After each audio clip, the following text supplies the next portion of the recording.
The moment you open your mouth to explain yourself, you have already lost. Picture it. The accusation lands, a subtle jab at a dinner party, a questioning of your competence in a meeting, a lover twisting your words. You feel the heat rise in your chest. The cortisol spikes. Your brain screams that you are being misunderstood, that the truth is being distorted, that you must correct the record immediately. So you speak, you clarify, you justify, you offer context. And in that exact second, you have handed them your throat. Because the world does not judge you by the truth of your words. It judges you by the desperation of your delivery. The one who explains is the one who submits. The one who defends is the one who accepts the other person's authority to judge them. Niccolo Machiavelli, the master of power dynamics, understood a brutal truth that modern society has tried to breed out of you. He knew that power is not about being right. It is about who holds the frame. And the moment you defend yourself, you step into their frame. You become the defendant in their courtroom. But what if you didn't? What if, when the attack comes, you did the one thing that terrifies a manipulator more than anything else? Most people go through life as emotional puppets. They are pulled by the strings of other people's opinions. Someone frowns, they apologize. Someone accuses, they explain. They live in a constant state of reactive defense, trying to prove they are good, smart, or worthy. It is a miserable way to exist. It is a slow suffocation of the soul. But there is a different way, a way of moving through the world that is so detached, so sovereign, and so psychologically impenetrable that insults do not just bounce off you. They dissolve before they even touch you. This is not about being cold. It is not about being arrogant. It is about a fundamental shift in where you derive your reality. Today, we are going to dissect the psychology of the non-defense. We are going to look at why your biology betrays you in these moments, and how to override it with a strategy that Machiavelli would have whispered to a prince.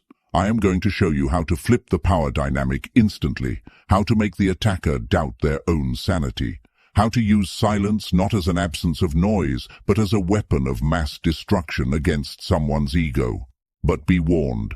This requires you to kill a part of yourself that you have been feeding since you were a child. The part of you that begs to be understood. The part of you that needs permission. If you can kill that need, you become dangerous. You become untouchable. Let's begin. So, why do you do it? Why, when someone challenges you, is your first instinct to provide evidence of your innocence? It starts in childhood. Think back. When you were 5 years old and a parent or a teacher accused you of something, what was the only way to escape punishment? Explanation. I didn't break it, it fell. I didn't hit him, he hit me first. You learned that authority figures hold the power of judgment. And you learned that your survival depended on convincing that authority figure that you were good. The problem is, you grew up, but your psyche didn't. You are walking around the world projecting that authority figure onto everyone you meet. Your boss, your partner, the stranger on the internet, even your enemies. When you defend yourself against someone, you are subconsciously saying, "You are the judge, I am the child. Please accept my plea so I can feel safe again." It reeks of weakness. And human beings, primal as we are, can smell that scent of submission from a mile away. Machiavelli wrote, "It is much safer to be feared than loved." Now translate that to modern social dynamics. It is much safer to be respected than understood. When you rush to defend, you are prioritizing being understood over being respected. You are saying, "Please get me. Please see my intent." But a king does not explain his decree to the peasant. A lion does not explain its hunt to the gazelle. The moment you start rambling, giving reasons, showing texts, bringing up past events to prove your point, you have signaled that your internal stability depends on their agreement. You have given them the key to your house. And once they have that key, they can trash the place whenever they want. This is the trap of the validating self. You believe that if you just explain it clearly enough, they will say, "Oh, I see now. You are right. I was wrong. How often does that actually happen? Almost never, because the attack was never about the facts. It was about the power. They didn't accuse you because they wanted the truth. They accused you to see if you would jump, and you jumped.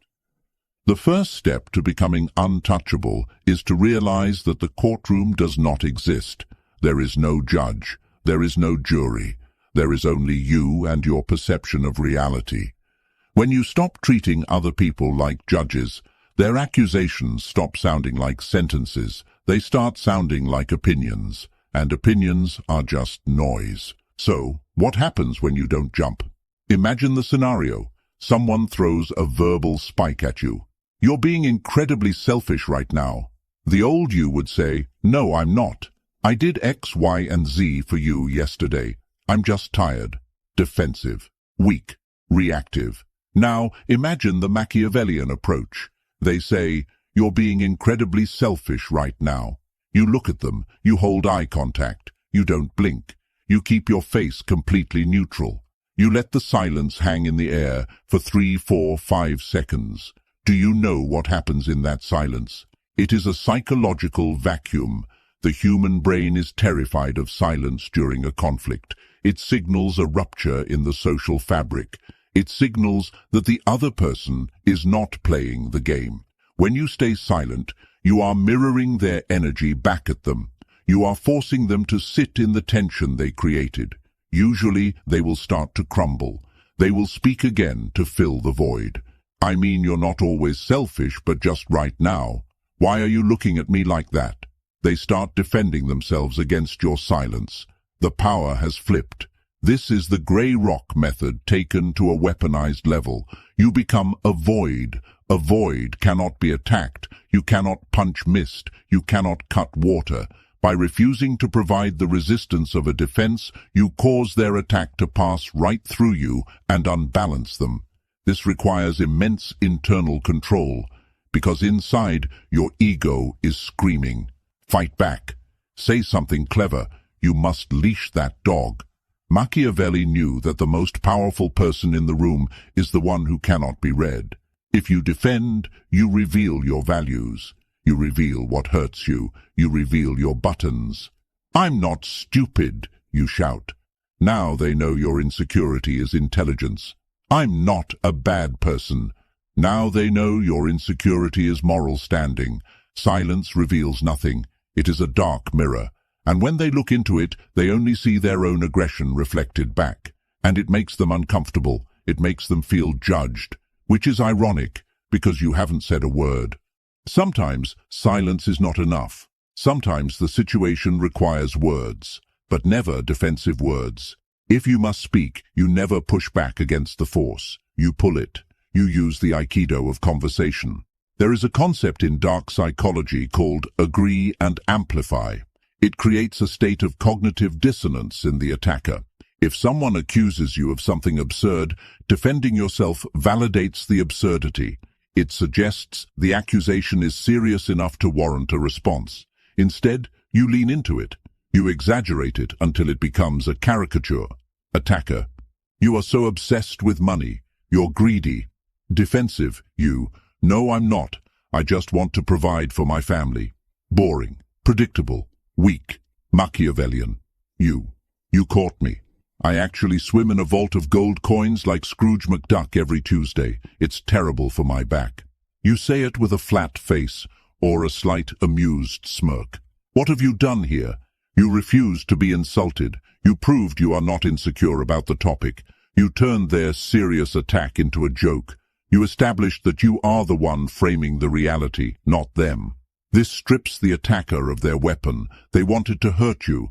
Instead, you took their knife and started peeling an apple with it. It signals amused mastery. Amused mastery is the ultimate state of high status. It is the attitude of a parent watching a toddler throw a tantrum. You don't get angry at the toddler. You don't argue with the toddler. You are amused by the drama because you know you are safe. When you defend yourself, you are getting down on the floor and screaming with the toddler. Don't do that. Stand up, look down, smile, Robert Greene, in the 48 Laws of Power, talks about Law 25, recreate yourself. Part of that is refusing the identity others try to thrust upon you. When they label you, they are trying to put you in a box. If you fight the box, you are still interacting with the box. If you mock the box, you dissolve it. You're arrogant.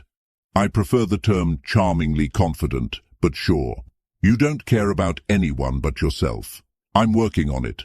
I'll add you to the list of people I care about next year. It is savage, it is dismissive, and it is incredibly attractive. Why? Because it shows you are whole. You do not need their validation to know who you are. A person who knows they are generous laughs when called stingy. A person who knows they are smart laughs when called stupid. If you are defending, it is because deep down you fear they might be right. And that is the shadow work you must do. Let's go deeper into the philosophy of the interaction. Every conversation has a meta-structure, a hidden architecture. In a conflict, there is usually a judge and a defendant. The judge asks questions. Why did you do that? What were you thinking? Who do you think you are? The defendant answers, I did it because I was thinking that. Whoever is asking the questions holds the power. Whoever is answering is losing status. The most lethal Machiavellian trick is to simply refuse the role of defendant and seize the role of judge. You do this by answering a question with a question, or by analyzing their behavior instead of your own. Them. Why are you always so late? Defensive. You. There was traffic and my alarm didn't go off. Losing. Machiavellian. You. Why does my arrival time affect your mood so deeply? Boom. Do you see the shift? Suddenly, we are not talking about the clock. We are talking about their emotional stability. We are talking about their reaction. You have put the spotlight back on them. Them. You're being ridiculous. Machiavellian. You. What makes you feel the need to use labels like that to get your point across? You are psychoanalyzing them in real time. This is infuriating to a manipulator. They want you on your back foot. Instead, you are walking around them, observing them like a specimen in a jar. It's interesting that you perceive it that way. Does saying that make you feel better? You seem very invested in this. These phrases are shields. They acknowledge the sound coming out of the other person's mouth, but they do not accept the content. It is a boundary, a verbal force field. You are saying, this is your stuff, not mine. Keep it. This is not just a technique. It is a spiritual stance. It is the realization that other people's perceptions of you are none of your business. Their anger is their problem. Their disappointment is their responsibility to manage. When you defend, you are trying to carry their emotional baggage for them. You are trying to fix their feelings. Stop it.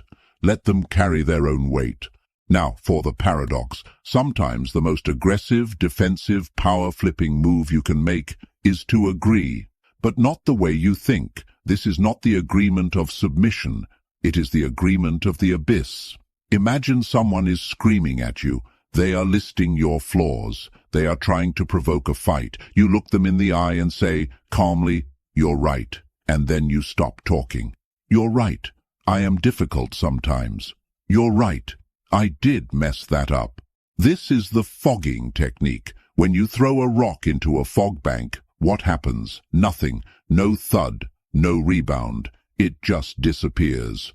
When you agree with an attacker, you steal their momentum. They are pushing against a door, expecting it to be locked. When you open the door, they fall on their face. They want a fight. They want resistance. Resistance validates their anger. Agreement neutralizes it. But here is the nuance. You must agree with the truth in their statement without accepting the shame they are trying to attach to it. There is a difference between admitting a mistake and accepting a character assassination. You messed up this report. You're incompetent. Defense. I'm not incompetent. The data was wrong. Power move. You're right. The report has errors. I'll fix it. Notice what was left out. You didn't address the incompetent part. You ignored the insult and addressed the fact.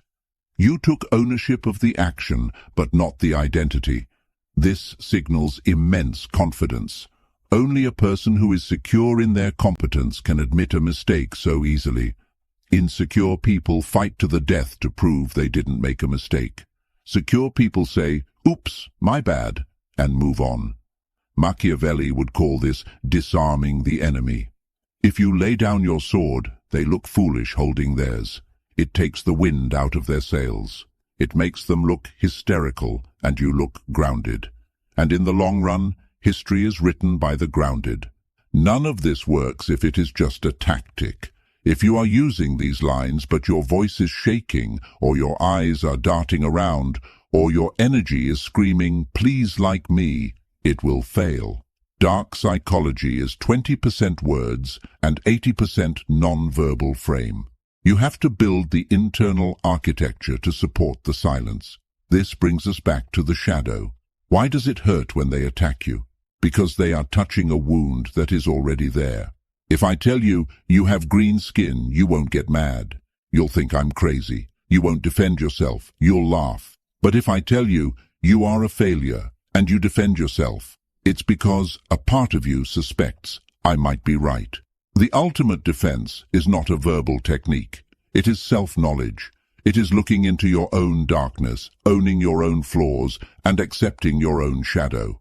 When you know you are capable of selfishness and someone calls you selfish, you say, "Sometimes yes." When you know you are capable of cruelty and someone calls you cruel, you say, "I can be."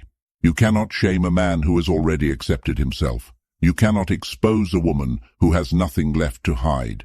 This is what it means to be untouchable. It means you have integrated the parts of yourself that others try to use against you. You become transparent. The light passes through. The arrows pass through. You are no longer a fortress that needs defending. You are the wind. So here is the challenge. For the next 7 days, you are going to play a game. The game is called no defense. No matter what happens, no matter how small the accusation, you are forbidden from explaining yourself. If you are late, say, "I'm late." Do not give the reason. If you spill the coffee, say, "I spilled the coffee." Do not blame the cup. If someone misunderstands you, let them misunderstand you. Sit in the fire of that discomfort. Feel the urge to fix it, to manage their perception, to be the good guy. And let that urge burn to ash. Watch what happens to the people around you. Watch how they react when you stop playing the game. You will see confusion, then respect, then a strange kind of magnetism, because people are drawn to certainty. And nothing screams certainty louder than a person who does not need to explain why they exist. You are reclaiming your energy. You are plugging the leaks in your soul. You are stepping out of the role of the child and into the role of the sovereign. The world will try to pull you back. It will try to bait you. It loves a reaction. Don't give it one. Keep your mystery, keep your power, keep your silence. If this philosophy resonates with the darker, deeper part of your mind, the part that is tired of performing for others, then you know what to do. Subscribe. But not because I asked you to. Subscribe because you are done being a prey animal in a world of predators.